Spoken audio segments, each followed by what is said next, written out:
Hello everyone, this is Lexicon Architect, and for today's commander, we're going to be looking at Greensleeves, 5-mana commander that has protection from planeswalkers and wizards, and its power and toughness are equal to the number of lands we control. But the important ability here is whenever a land enters the battlefield under our control, we create a 3/3 Badger creature token. So this deck is going to revolve around a lot of recursion from the graveyard for lands and getting lands onto the battlefield to trigger our commander and make a bunch of tokens. As far as planeswalkers go, we're playing Nissa that we can play for 5 mana and 2 Phyrexian, or we could just hardcast it. And its important ability is this +1 ability that allows us to make an XX green Phyrexian horror creature token, where X is the loyalty counters on it. And then it's -7 until the end of the turn. Creatures you control get +1/+1 for each force you control and gain trample. Next, we look at Nissa, who shakes the world, allows our force to tap for additional green. We can plus her to put 3/1/1 counters on up to one target non-creature land we control. Untap it, it becomes a elemental creature with vigilance and haste that is still a land. Or when we ultimate her, we get an emblem that says lands you control are indestructible, and then you can search your library for any number of forest cards and put them onto the battlefield tap, then shuffle your library. Next, we play Ren and 7. 2+ to reveal the top 4 cards of our library. Put all land cards this way into your hand, the rest into your graveyard. Or we can pay 0 to put any number of land cards from your hand onto the battlefield tap, which will then trigger our commander and make a bunch of tokens for us. And then we can -3 it to make a tree folk with reach, with power and toughness equal to the number of lands we control. And finally, if we do get to -8, we return all permanent cards from your graveyard to your hand. You get an emblem that says you have no maximum hand size. For our creature package, we're running 28 creatures. We're going to be playing Ancient Green Warden that allows us to play lands from our graveyard. But if a land entering the battlefield causes a trigger ability of a permanent you control to trigger, that ability triggers an additional time. So this is going to allow us to create more tokens with our commander. Ashaya, with power and toughness equal to the number of lands you control, and non-token creatures you control are forest lands, in addition to their other types. Augur of Autumn allows us to play lands from the top of our library. We could look at the top card of any kind at any time, and as long as we control 3 or more creatures with different powers, you may cast creature spells from the top of your library. Avenger of Zendikar, when it ETBs, is going to make you that many 0/1 green plant creature tokens for each land. And then whenever land ETBs, you can put a 1/1 counter on each plant you control.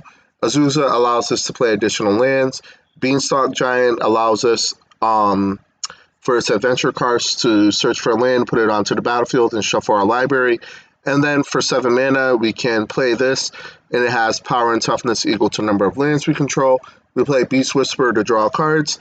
Blossoming Tortoise to get lands from our graveyard onto the battlefield if we mill 3 cards. And then whenever it attacks, it also does the same thing. And then land creatures you control get +1/+1. Next, we play Cultivator Colossus, power and toughness equal to the number of lands we control. And then whenever it ETBs, we may put a land from our hand onto the battlefield tapped. And if we do, draw a card, and we keep repeating this process as long as we can. Defiler allows us to make our green permanent spells cost 1 less to cast for each 2 life that we have paid.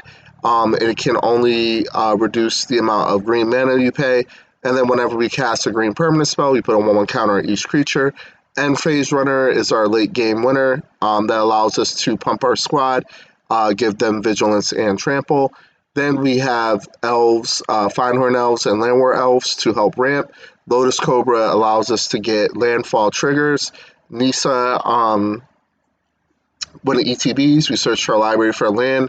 reveal it, put it into our hand, and then whenever a land enters the battlefield under our control, if we control 7 or more lands, we exile Nissa and then return her to the battlefield transformed. And then on her Planeswalker side, we can +1 to reveal the top card of our library. If it's a land, we put it into the battlefield. Otherwise, we put it into our hand. We could -2 her to put a legendary 4/4 elemental creature token named Ashaya the Awakened World onto the battlefield. And then if we -7, we can untap up to 6 target lands, and they become 6/6 elemental creature tokens that are still land. Then we play Oracle Modaya that allows us to play multiple lands on each turn. We play with the top card revealed, and we can cast lands from the top of our library.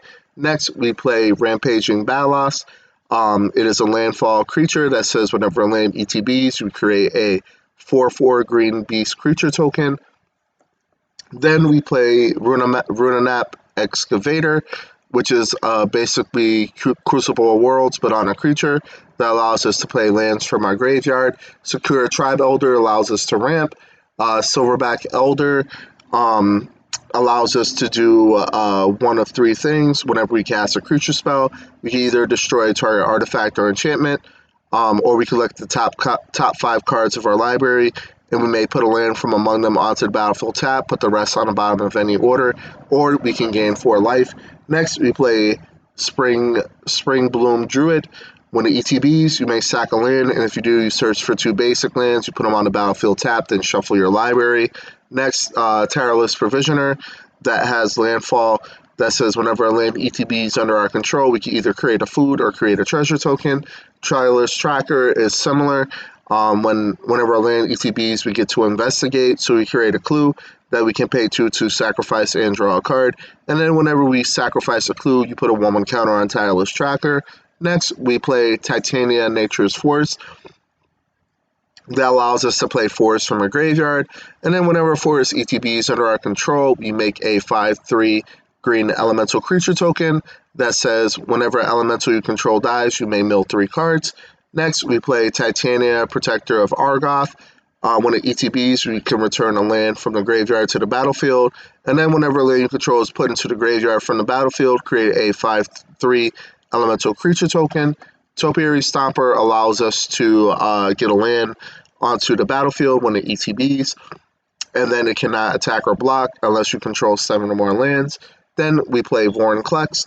When it ETBs, we search our library for up to 2 forest cards, put them into our hand, then shuffle, and then for 8 mana, we can exile Vorinclex, return it to the battlefield transformed under its owner's control, and activate only as a sorcery. And then on its other side, it becomes a saga. So on chapter 1, we mill 10 cards. We can put 2 creatures from among them onto the battlefield. Then on step 2 of the saga, we can distribute 7 1/1 counters among any number of creatures we control. And then saga 3 until the end of the turn. Creatures you control get tap 1. This creature fights a target creature you don't control. And then you exile it and then return it to the battlefield on its other side. And then lastly, our last creature is Zopandrel. We're running Zopandrel because it's going to double the power and toughness of each of our creatures until the end of the turn and at the beginning of each combat. For sorceries, we're going to be playing Awaken the Woods to create a bunch of Dryads, Cultivate to ramp, Harvest Season to ramp, Kodama's Reach to ramp, Nature's Lore to ramp, Overwhelming Stampede to win the game, Rampant Growth for ramp, and Search for Tomorrow for ramp. For instance, we're going to be playing Beast Within as removal, Bite Down as removal, Core of the Carling to get whatever creature we want from the deck. It does have Convoke, so our other creatures can help pay for this.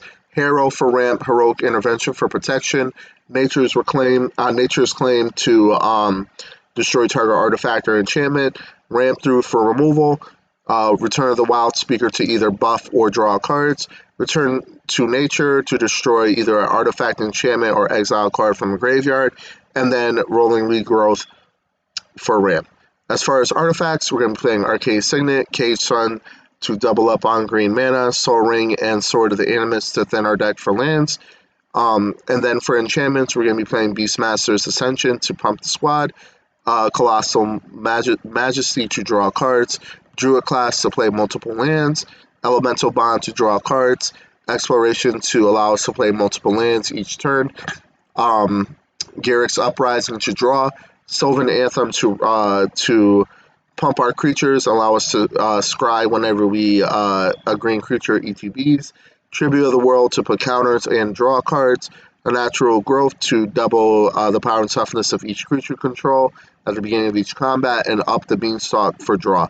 As far as lands, we're going to be playing 23 Forest and a few utility lands in Castle Garenbrig, Lair of the Hydra, and Mosswork Bridge, and then the rest are lands that allow us to get other lands. So Broker's Hideout, Copyrighted Courtyard, Rivertier's Outlook, Terramorphic Expanse, Evolving Wilds, and Myriad Landscape allow us to double up on our triggers on our commander. And that's about it. That's the deck in a nutshell. It's going to cost you around $320. I hope you enjoyed this deck tech, and I will catch you later.